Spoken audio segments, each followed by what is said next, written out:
요한일서 1장 1절에서 4절 말씀인데요. 우리 다 같이 하나님의 말씀을 읽겠습니다. 시작. 태초부터 있는 생명의 말씀에 관하여는 우리가 들은 바요 눈으로 본 바요 자세히 보고 우리의 손으로 만진 바라. 이 생명이 나타나신 바 된지라. 이 영원한 생명을 우리가 보았고 증언하여 너에게 전하노니 이는 아버지와 함께 계시다가 우리에게 나타나신 바 된 이시니라. 우리가 보고 들은 바를 너희에게도 전함은 너희로 우리와 사귐이 있게 하려 함이니 우리의 사귐은 아버지와 그의 아들 예수 그리스도와 더불어 누림이라. 우리가 이것을 쓰면 우리의 기쁨이 충만하게 하려 함이라. 아멘. 진짜 누구와 사귀고 있습니까? 이런 제목으로 오늘 하나님 말씀 나누려고 합니다. 아프리카에 마라가스타족이라고 있는데요. 아주 정말 아프리카의 아프리카 오지 중에 오지인데 정말 제가 너무 놀라운 것은 거기 사람들도 핸드폰을 갖고 다니더라고요. 그래 참 놀랐어요. 오늘 이러한 세상이지만은 이제 누구에게나 핸드폰이 다 들려져 있고 그래서 세상 돌아가는 소식들을 아프리카에 있든 여기에 있든 미얀마 밀림에 있든 세상이 어떻게 돌아가는지를 이제는 다 한눈으로 볼 수 있는 그런 시대 속에서 우리가 살아가고 있습니다. 참 놀라운 세상인 것 같습니다. 이제 우리 모든 하여튼 사람들은 전부 보면은 페이스북, 인스타그램, 그리고 또 트위터, 유튜브, 카톡, 틱톡, 밴드 할 것 없이 여기에 이렇게 소셜 미디어에 이렇게 연결되지 않은 사람이 없잖아요. 전부 연결돼 있어요. 그러니까 사람들은 오늘 다 보면은 거리를 걸어가면서도 전부 핸드폰 보고 있잖아요. 횡단보도 앞에 횡단보도를 심지어 이렇게 건너면서도 다 핸드폰 보고 있더라고요. 위험천만해요. 그리고 차량을 운전하지만은 신호대기 정지선에서는 전부 핸드폰 보고 있어요. 그리고 참 사람들이 그 새벽까지도 시간 가는 줄 모르고 그리고 전부 이렇게 핸드폰을 들여다보고 있습니다. 그러니까 온통 이제 이 SNS 핸드폰에 이렇게 모든 우리의 마음과 또 생각 모든 거기에 이러한 것들을 다 쏟고 그러면서 핸드폰과 대화하고 있고 또 그러면서 시간을 이렇게 보냅니다. 참 보면은 지금은 이렇게 없어서는 안 될 핸드폰이 존재가 되어졌고 모든 사람들에게 올마이티 가처럼 이제 이렇게 핸드폰이 여겨지고 핸드폰과 교제하고 핸드폰과 시간을 가장 많이 이렇게 보내고 범죄하는 사람들을 보면은 다 하나같이 보면은 그 핸드폰에서 그러한 자기가 범죄하고 싶은 그런 유형의 그러한 영상들을 다 찾아서 학습을 하고 있습니다. 참 이러한 시대 속에서 살아가고 있지 않습니까? 아주 이렇게 핸드폰에 몰입하고 있어요. 이제 제가 이런 말씀을 드리냐면은 우리가 이렇게 그리스도인이 되어졌고 하면서도 참 하나님을 알기는 알고 예수님을 알기는 아는데 그런데 진짜 사귐의 대상이 누구인지 근데 오늘날은 보면은 다 손에 들려진 핸드폰 대다수가 그것과 교제하고 더 많은 시간들을 보내고 있습니다. 1차적 사귐이 이렇게 이제 스마트폰이 아닌가 이런 생각이 들고 그 다음에 스마트폰이 절대적인 친구입니다. 이렇게 이제 사람들이 보내고 있어요. 근데 오늘 이 말씀을 보면서 제가 이렇게 한 해를 걸어오고 우리 모두가 한 해를 걸어왔습니다. 정말 1월 달에는 내가 주님과 더 가까이 하고 내가 좀 영적으로 성장하고 성숙하고 주님을 더 잘 섬기고 그리고 주의 일을 좀 해야 되겠다. 그런데 이렇게 12월 달 오고 보면은 사실 그렇지 못한 경우도 또 많이 있잖아요. 그래서 오늘 우리가 다시 한번 우리들의 삶을 주님 앞에서 점검해 보는 시간이 되어졌으면 좋겠어요. 오늘 성경을 딱 열고 1장 1절을 보면은 이런 말씀이 나와요. 태초부터 있는 생명의 말씀이라고. 태초부터 있는 생명의 말씀. 사람의 몸을 입으시고 그리고 이 세상에 오셨어요. 누가요? 태초부터 있는 생명의 말씀이신 예수님이 오신 거예요. 그리고 예수님이 나 같은 사람을 또 이렇게 만나 주신 것이죠. 얼마나 감사한지 몰라요. 오늘 이 사도 요한은 여기 보면 예수님 내가 이렇게 만났습니다라고 간증하는데 예수님을 직접 보았어요. 눈으로, 두 눈으로. 그리고 예수님을 막 얼마나 좋겠어요. 살아계신 예수님을 막 만져봤어요.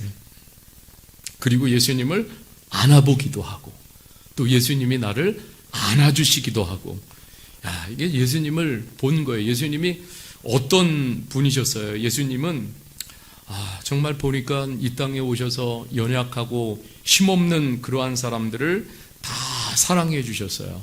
그리고 예수님이 물을 포도주로 바꾸셨어요. 그런 기적의 능력을 행하시고, 그리고 물고기 그 2마리와 보리떡 5개로 5,000명을 먹이기도 하셨고, 이것을 눈으로 봤어요.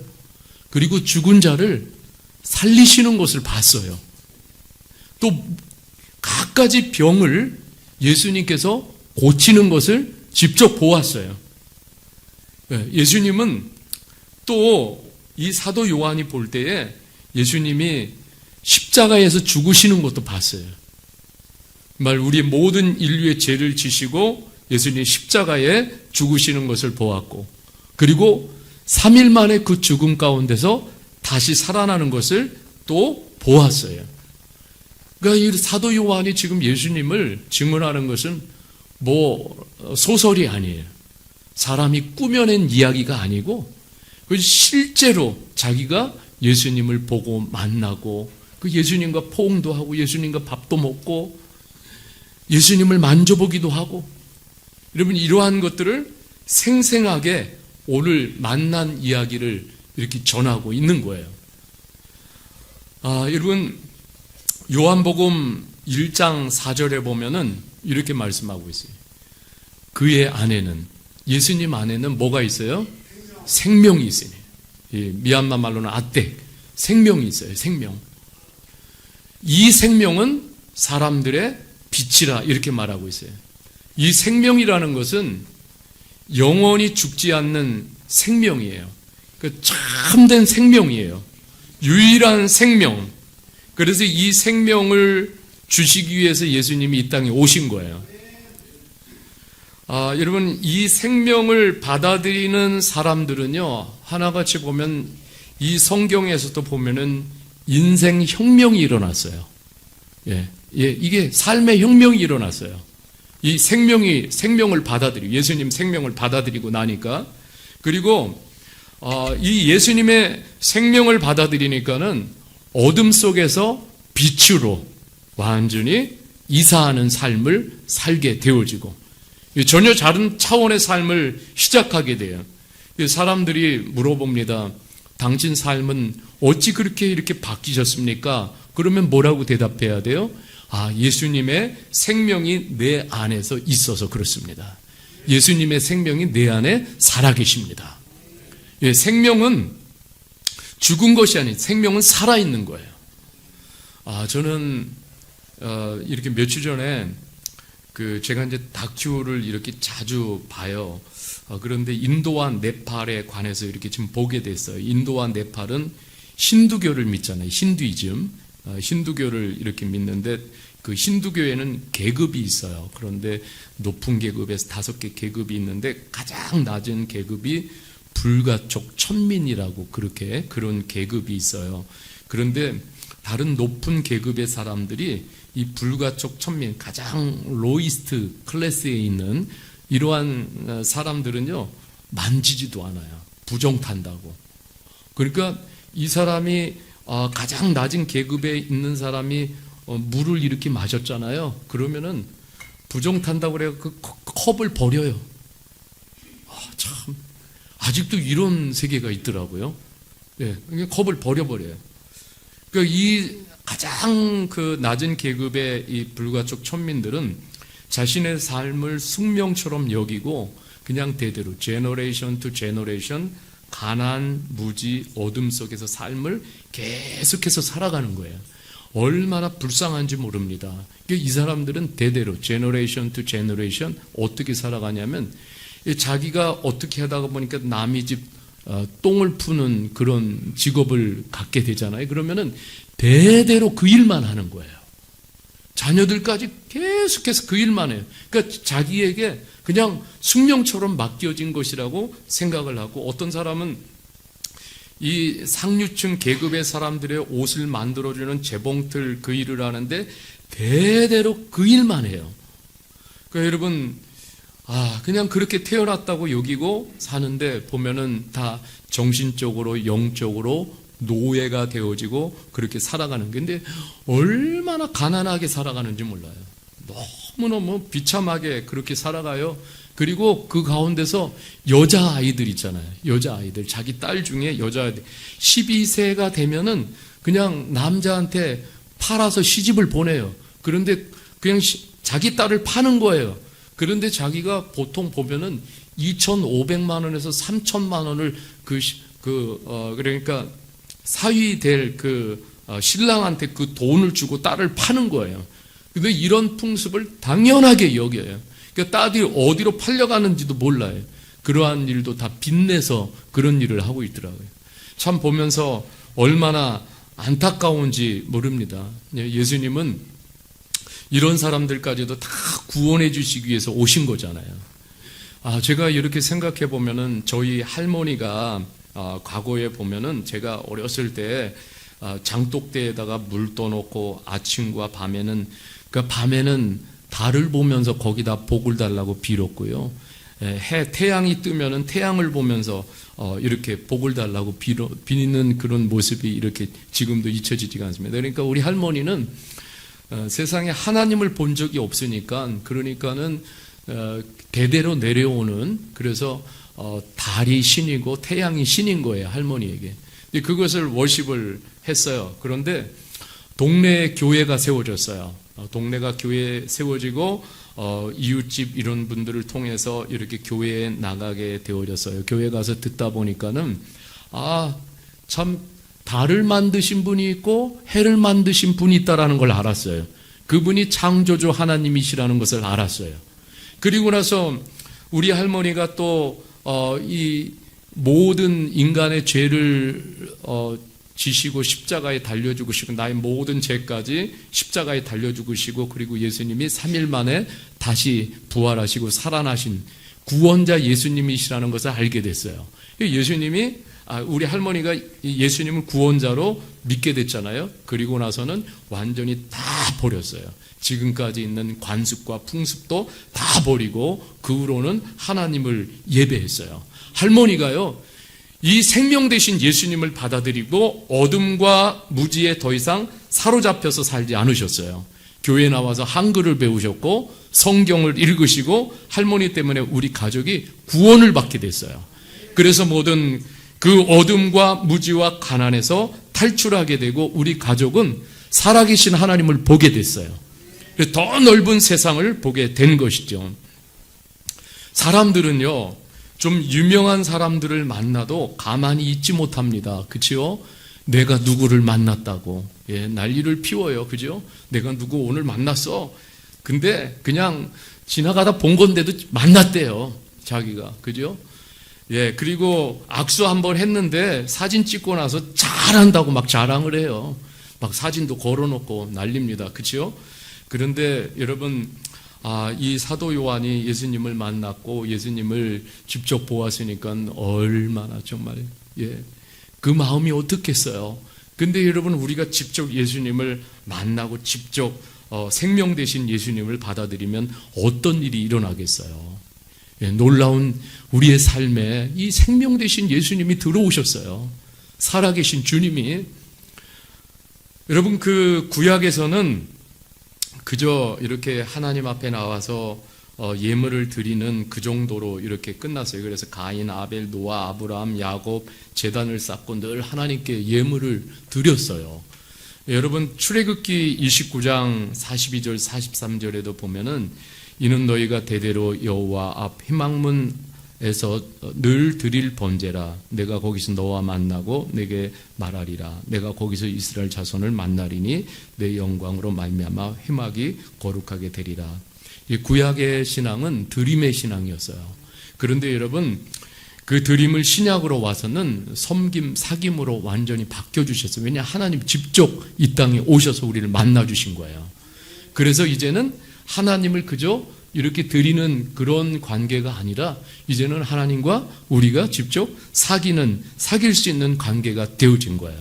그래서 요한일서 1장 6절에 보면은 이렇게 말씀하고 있어요. 만일 뭐라 그랬어요? 만일 우리가 하나님과 사귐이 있다고 어둠에 행하면 거짓말을 하고 진리를 행하지 아니함. 하나님과 이제는 사귀는 관계가 되어졌어요. 여러분 하나님과 사귀고 계십니까? 하나님과 사귀는 관계가 되어졌잖아요. 드림에서 사귐으로 바뀌어졌어요. 드림은 대부분 형식이 되지만은 그러나 이 사귐은 인격적 관계로 맺어지게 되는 거예요. 요한일서 1장 3절에도 오늘 보면은 이렇게 말하고 있어요. 우리가 보고 들은 바를 너에게도 전하면 너희로 우리와 사귐이 있게 하려 함이니 우리의 사귐은 아버지와 그의 아들 예수 그리스도와 더불어 누림이라. 이렇게 말씀하고 있어요. 여러분 이제 우리가 이 하나님과 우리가 이제 사귀는 그런 관계가 되죠. 왜냐하면 그분이 육신의 몸을 입으시고 세상에 오셨어요. 또 말씀으로 오셨어요. 그래서 그분과 우리는 그런 여기 보면은 사귀는 그런 관계로 우리가 나가야 됨을 말씀하고 있는데 누림과 사귐은 모두 원어에서 보면은 코이노니아야 함께 공유한다라는 거예요. 그러니까 하나님의 모든 것들을 내 것으로 공유할 수가 있어요. 이게 얼마나 신나는 삶이에요. 여러분 여기 안에 있는 하나님의 이 모든 것들을 내가 그냥 다 공유할 수가 있어요. 하나님의 지식도, 그죠?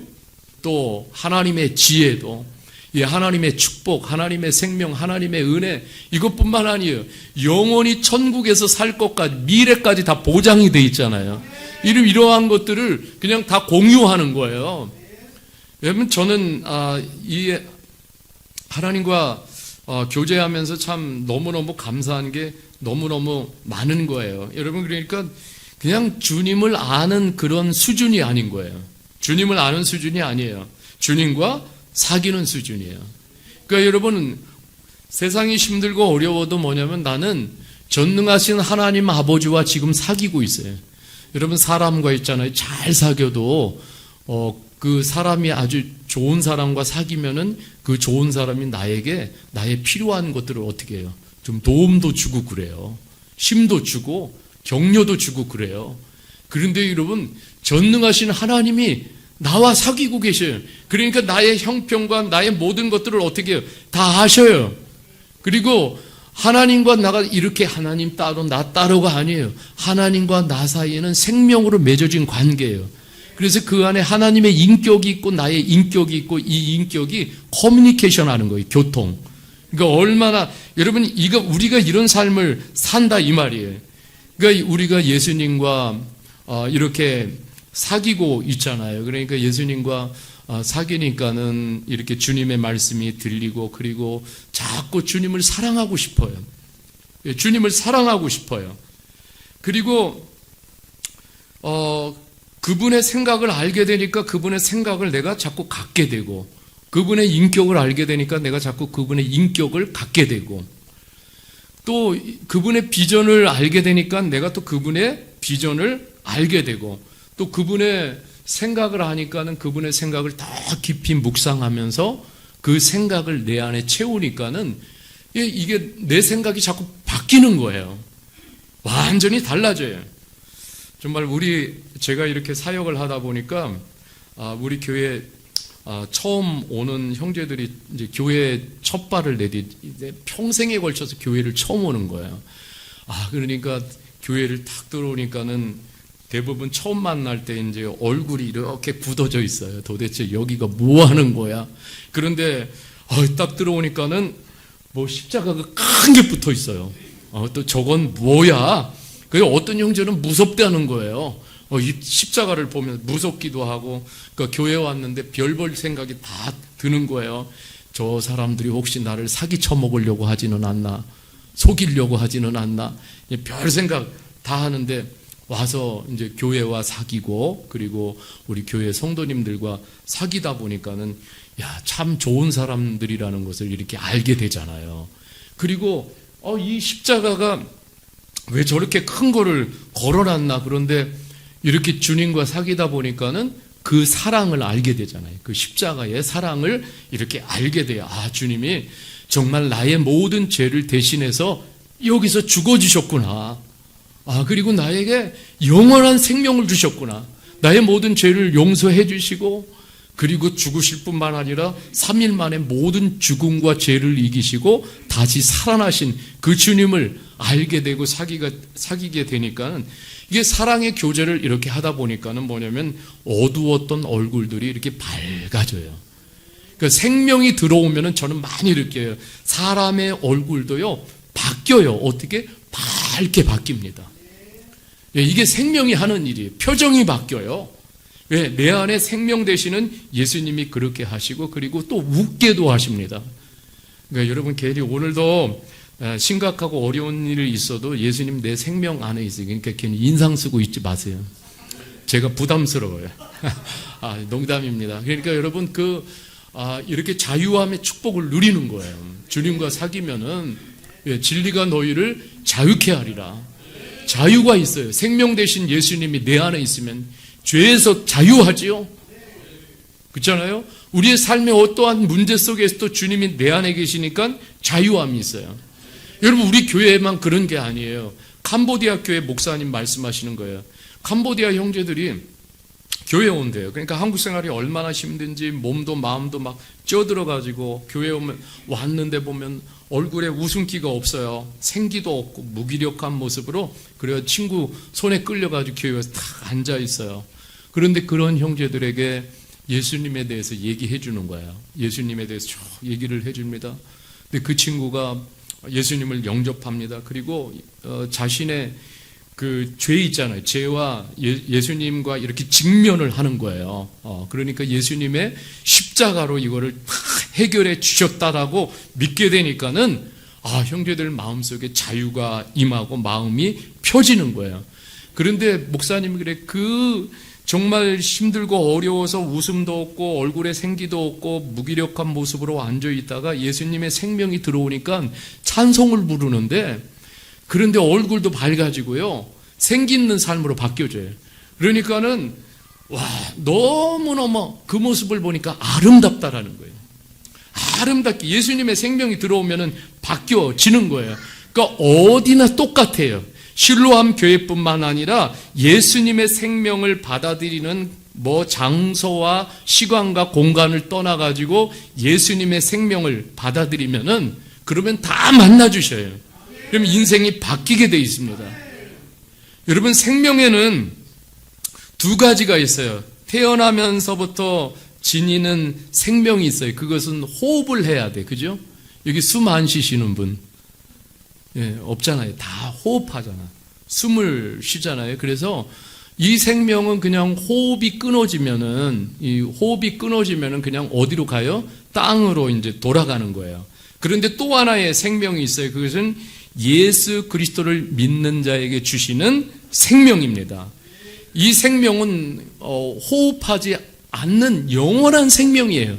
예수님의 생명을 받아들이면 이 호흡은 끊어지지 않습니다. 여러분, 이 그리스도인들에게는 이런 생명이 있는 거예요. 타오라 아텍, 영원한 생명, 이것이 있어요. 여러분, 물론 몸의 생명도 굉장히 중요하잖아요. 몸의 생명도 굉장히 중요해요. 그래서 우리가 밥도 열심히 먹고 운동도 하고 해야 이 생명력이 넘치니까 우리가 사회생활도 할 수 있고 건강한 생활을 할 수가 있어요. 밥 안 먹고 그리고 운동도 안 하고 물도 안 마시고 그러면 어떻게 돼요? 제가 보니까 여기 돌아다니는 고양이들이 많잖아요. 예, 이렇게 거리에 고양이들. 그런데 이 고양이들은 5일만 물을 안 먹으면 죽는데요. 5일만.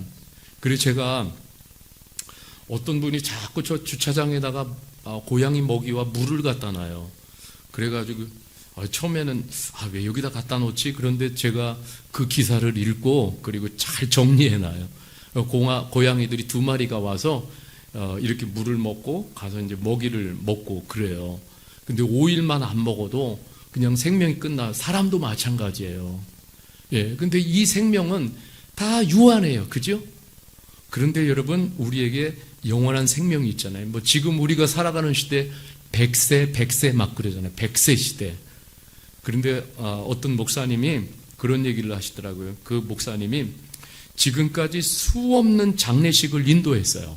그런데 단 한 명도 100세를 넘은 분 장례를 집례한 적이 없다는 거예요.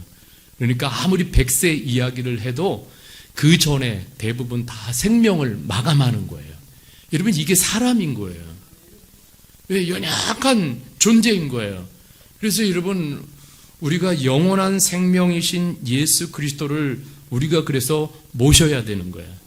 여기 보면 영원한 생명이신 예수 그리스도가 우리에게 나타나신 바 되었다라고 말씀하고 있는데, 나타내셨다라는 이 말은 우리의 눈에 보이도록 오셨다는 거예요. 아유, 목사님 어떻게 지금 예수님이 오셨는데 눈에 안 보여요? 그런데 말씀으로 우리에게 주셨잖아요.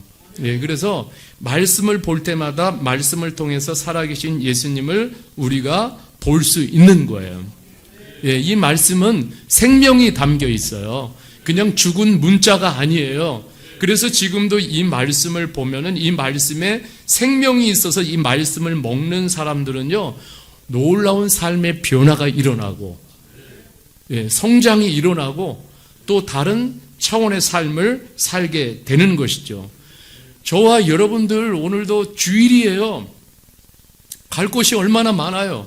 그런데 왜 이렇게 초대하셨을까요? 하나님이. 바로 단 한 가지 이유는 뭐냐면 그 하나님의 생명을 우리에게 선물로 주시기 위해서, 그래서 우리를 초대하신 거예요. 여러분, 그러니까 얼마나 감사해요. 이분과 우리가 교제하고 사귄다라는 게 얼마나 감사해요. 요한일서 5장 12절에 이렇게 말씀하고 있어요. 같이 한번 읽어보겠습니다. 같이 시작. 아들이 있는 자에게는 생명이 있고 하나님의 아들이 없는 자에게는, 아멘. 아들 누굽니까? 아들, 하나님의 아들 예수 그리스도예요. 이 예수 그리스도가 여기에 있는 자에게는 뭐예요? 그 생명이 있어요. 그런데 하나님의 아들이 없는 자에게는 뭐예요? 생명이 없어요. 그냥 육신적인 생명은 있어요. 밥 먹고 물 마시고 그래서 유지하는 생명은 있어요. 그런데 참된 영원한 생명은 없다라는 거예요. 여러분, 이 몸의 생명은 시간이 되면은, 시간이 점점 먹어서 나이를 먹게 되면은 이 육신의 생명은 힘을 잃어버려요. 예, 어떤 형제가 제 30대 때 머리가 블랙이었어요. 보고 나서 지금 보면 깜짝 놀래. 목사님 완전히 할아버지 되셨다고. 근데 저희 어머니가 95세신데 지금 뭐 간신히 휠체어를 의지하고 계셔요. 근데 생각해 보면 저희 어머니가 한때는 저를 얻고 그 먼 거리 교회까지 저를 얻고 교회를 가셨어요. 생명에 힘이 있으셨어요. 쌀가마리를 머리에 메시고 집까지 오시고 그랬어요. 근데 참 그러한 것들을 어머니를 뵐 때마다 참 사람의 몸이, 생명이 아무것도 아니라는 것을 많이 느끼게 됩니다. 여러분, 그 세계에서 사람들이 가장 살고 싶어 하는 도시가 어디냐면은 아랍에미리트 두바이예요. 두바이가 세계 사람들이 가장 살고 싶어 하는 곳이래요. 그런데 막상 두바이에 가면 두바이 사람들은 어디로 가서 살고 싶냐면 싱가포르로 가서 살고 싶다는 거예요. 그런데 또 싱가포르 사람들은 또 거기 싱가포르로 가잖아요. 그러니까 싱가포르 사람들은 또 뉴욕으로 가서 살고 싶다는 거예요. 좀 이상하잖아요.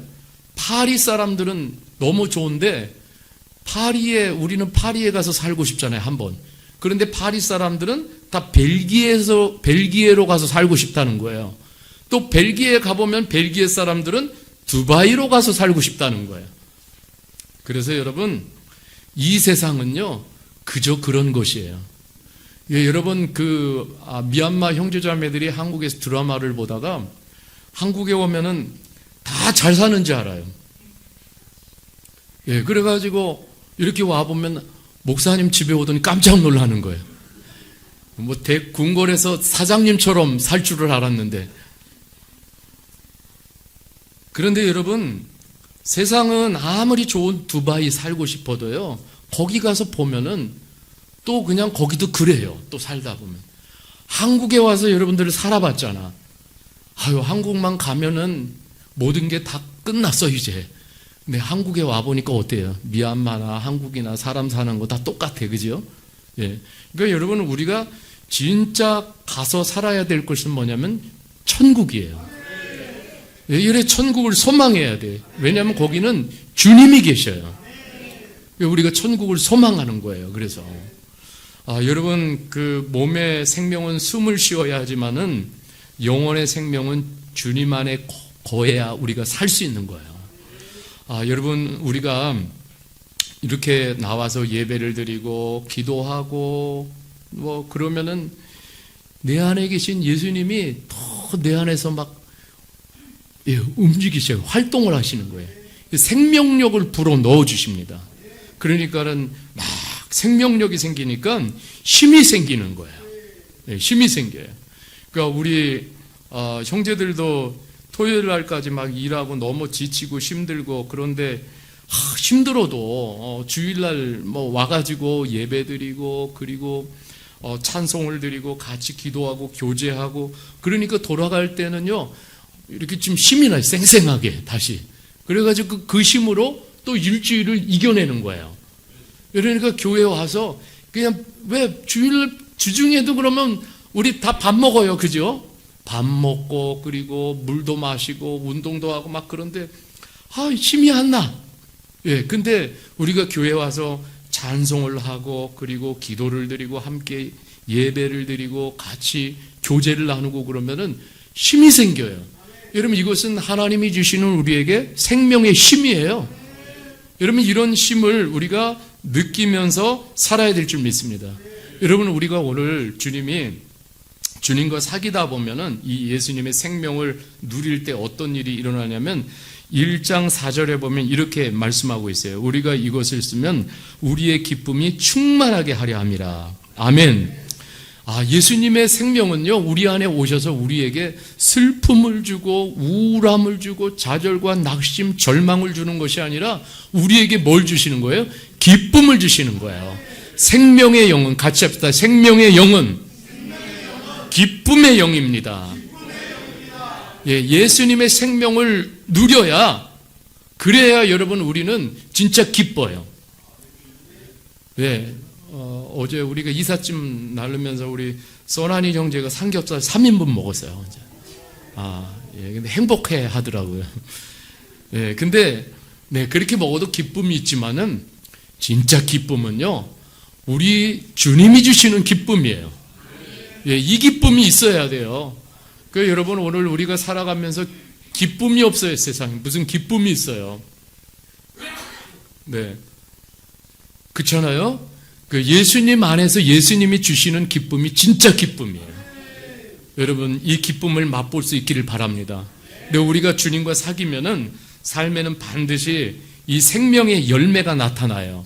요한복음 15장 5절 8절인데 같이 한번 읽어보겠습니다. 시작.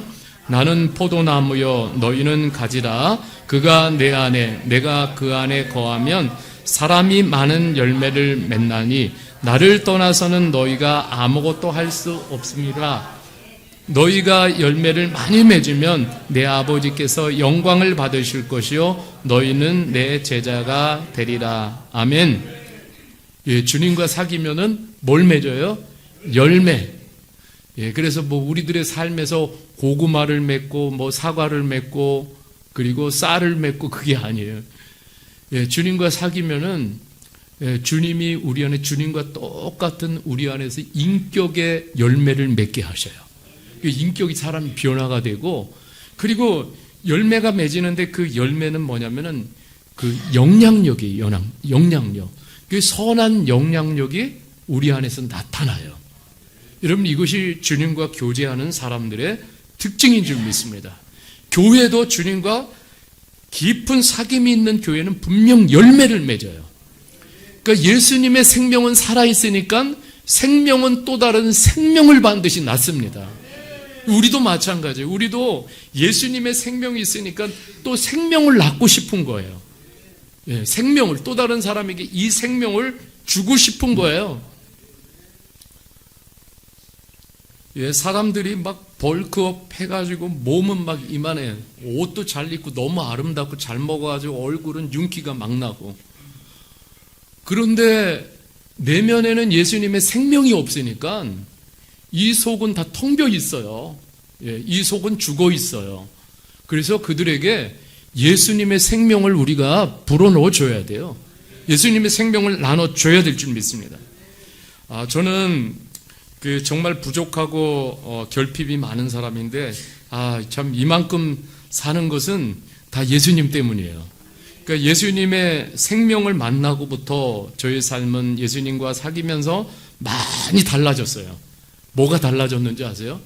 저는요 예수님과 지금도 이렇게 늘 교제하고 사귀지만은 걸음걸이가 달라져요. 태도도 달라지고 습관도 달라지고 꿈이 달라지고 가치관이 달라지고 예수님과 사귀다 보니까 자꾸 많이 달라지게 돼요. 어떤 분이 저한테 그래요. 목사님, 제가 목사님을 전도사 때부터 봤습니다. 그때하고 지금하고는 너무 많이 달라지셨어요. 그런 이야기를 하시는 거예요. 그러니까 여러분 참 그런 이야기를 들으면서 주님과 이렇게 사귀다 보니까는 내 삶이 알게 모르게 많이 달라지는 거예요. 여러분 보세요. 주님과 사귀다 보니까는 내 안에 내 것을 자꾸 포기하게 돼요. 주님께 더 좋으니까. 내 거 이거 아무것도 아니에요. 그냥 다 포기하게 돼요. 그리고 주님과 사귀면서 주님 내 안에 이거 꾸질꾸질하고 그리고 이거 아주 구겨진 거 이런 것들을 주님 다 치워주세요. 하나둘씩. 그 주님이 그러한 것들을 하나하나 다 걷어내고 치워주시니까는 그러면서 이제 내 안에서 뭐냐면 내가 주님의 마음을 알아가고 주님의 인격을 알아가고 참 놀라운 게 주님의 뜻을 알아가고 그리고 주님과 사귀는데 정말 중요한 것은요 주님 앞에 감출 게 없어요. 그래서 주님과 사귀는 사람들은요 정직해지고 진실해져요. 그리고 투명해져요. 주님과 사귀는 사람들은. 그래서 앞과 뒤가 막 다른 사람들이 많잖아요. 주님과 사귀는 사람들은 절대 그럴 수가 없어요. 그리고 늘 주님과 사귀다 보니까는 감출 게 없잖아요. 주님이 다 아시는데. 그래서 내가 주님이 원하시는 대로 못 살으니까는 주님 죄송합니다. 주님 죄송해요. 늘 죄송한 것뿐이에요. 그리고 주님께 부끄럽기도 하고 그러니까 더 잘 살아야 되겠다라는 그런 다짐과 결단이 나오게 되고 내 삶을 자꾸 주님께 맞추게 되는 거예요. 주님의 말씀에 맞추게 되고 여러분 이거요 제가 목사가 돼서 지금도 늘 놓치지 않으려는 것이 있어요. 그것이 뭐냐면 주님과 나 사이의 거리감이에요. 거리감. 여러분 이 거리감이 생기면은 우리의 모든 신앙은 뭐냐면은 그냥 다 형식이 돼버려요. 형식. 이게 너무나 이렇게 보면은 안타까운 거예요. 형식되고 그냥 모양만 있고 무늬만 있고. 예. 그래서 여러분 저는 목사로 살면서 늘 애쓰는 것이 있다면 그것은 주님과의 친밀감이에요. 늘 주님과 친밀해지고 싶은 거예요. 여러분 이런 소원이 우리 모두에게 있기를 바랍니다. 제가 과거에 점심을 먹으려 집으로 이렇게 올라가는데 고양이가 한 마리가 유심히 저를 바라보고 있어요. 그런데 그 눈빛이 예사롭지가 않아. 뭐를 좀 달라는 것 같아요. 그래서 제가 슈퍼에 들어가서 캔을 하나 까줘가지고 이렇게 주면서 야, 너 참 예쁘구나 이런 말을 해줬어요. 너 참 예쁘구나. 그럴 때 이제 저를 보면은 오고 갈 때마다 야옹야옹 그래요. 그래서 제가 또 캔을 사다가 이렇게 까주고 머리를 쓰다듬어주고 예쁘다 예쁘다 그랬더니 이 녀석이 저희 집 근처로 이사를 왔어요. 이사를 와가지고 나중에는 집 문 앞까지 왔어요. 근데 제가 이제 키울 상황이 못 돼가지고 이제 키우지는 못했는데 이제 제가 이렇게 대신 잘 돌봐줬어요. 그랬더니 이 고양이가 제가 산으로 산책을 하면 따라와요. 산꼭대기 올라가는데 산꼭대기까지 따라와요. 사람들이 놀라는 거야. 아유, 저 고양이 키우세요? 아니요, 제가 안 키워요. 그런데 따라와요. 또 교회를 오면 교회 문 앞에까지 따라와요. 참 너무너무 신기하고 너무너무 저도 이렇게 놀랐어요. 그래서 자신에게 사랑을 주고 자신에게 생명을 주는 사람을 알아보고 저렇게 고양이도 따라오는데 그래서 고양이를 통해서 제가 은혜를 받고 도전을 받았어요. 난 예수님을 저렇게 따르는가? 네. 그래서 여러분, 우리가 이제 이렇게 한 해의 마지막을 이렇게 이제 한 달을 남겨놓고 있는데 우리가 매일 누구를 따라가야 되겠습니까? 여러분, 거리감을 좀 좁히십시오. 다시 주님과 친밀하기 위해서 우리가 한번 힘써봤으면 좋겠어요. 나에게 영원한 생명을 주신 예수님을 따라가야 여러분, 이게 가장 안전한 길이에요. 이게 보장된 길이에요. 완전 미래까지도. 그러니까 생명을 내어주시면서까지 희생하신 예수님과 사귀어야지 우리는 채워져요. 탄자니아에 가 계신 그 선교사님이 얼마나 외로워요. 정말 그 아프리카 땅에서 그 언어도 모르고 문화와 음식이 다 다른 그런 기후가 다른 땅에서 이렇게 사는데 얼마나 외로워요. 그래도 이 선교사님이요, 늘 하루하루를 버티는 힘이 어디서 오냐면은 해가 뉘엿뉘엿 이렇게 지는데 그 해가 뉘엿뉘엿 지는 그 해를 바라보면서 길을 걸으면서 주님과 사귀는 거예요. 주님과 그 시간 대화를 하는데 그 대화를 할 때 가장 자신에게 좋은 시간이고 행복한 시간이라는 거예요. 그 주님과 이렇게 걷는 시간에 주님이 뭐냐면 자신에게 생명을 주시는 거예요. 또 새 생명을 부어주시니까 거기서 사역을 지금 이제 17년째 그렇게 사역을 하고 계시는데 그게 사역할 수 있는 원동력이 되는 거예요. 주님과 이렇게 사귀니까. 여러분, 우리의 인생이 참 쉽지 않아요. 그죠? 어려워요. 네, 힘이 들어요. 근데 참 사람들 위로를 줄 것 같아도 사람들이 위로를 주는 건 잠깐이고 힘도 주는 건 잠깐이에요. 그래서 여러분 걱정하지 마세요. 주님과 사귀십시오. 그러기 위해서 주님은 영으로 우리와 함께 계세요. 요한복음 14장 6절에 보니까는 이렇게 말씀하고 있어요. 요한복음 14장 16절. 자, 같이 한번 읽겠습니다. 시작.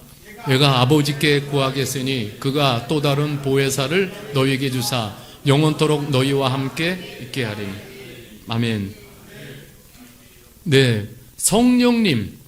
예, 성령님이 우리와 함께 하셔요. 보이지는 않지만 그분은 영으로 우리와 함께 계셔요.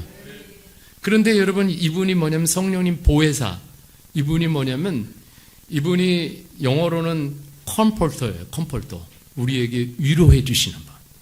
가장 우리를 위로해 주실 수 있는 분이 성령님이세요. 그러니까 성령님께 말하세요. 저 힘들고 아프고 힘들고 어려워요. 성령님. 그럼 성령님이 위로해 주세요. 아무 도움이 없을 때 성령님께 부탁했어요. 주님, 저를 도와주세요. 그래서 이 보혜사는 두 번째 뜻으로 헬퍼가 있어요. 헬퍼. 도움을 주시는 분이세요. 그리고 세 번째는 카운셀러예요. 카운셀러.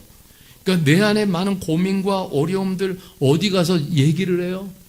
예, 친구한테 얘기해요? 누구한테 얘기해요? 어떤 분이 그저께 저한테 전화를 하셔가지고 1시간 30분을 이야기하시더라고요. 예, 그래서 제가 1시간 30분 들었어요. 근데 어떻게 해결책은 없어요. 근데 여러분, 성령님께 이야기하세요. 그분은 카운셀러세요. 상담자세요. 우리의 인생, 우리의 아픔, 우리의 고민을 상담해 주실 수 있어요. 그 기도할 수 있기를 바랍니다. 여러분, 그래서 이 성령님이 우리와 함께 계셔요. 이분과 사귀십시오. 사귀면은 성령님이 인도해 주십니다. 뭐라고 그랬어요? 영원토록 너희와 함께 계신다고 말씀하고 있어요. 일하면서도 이야기하세요.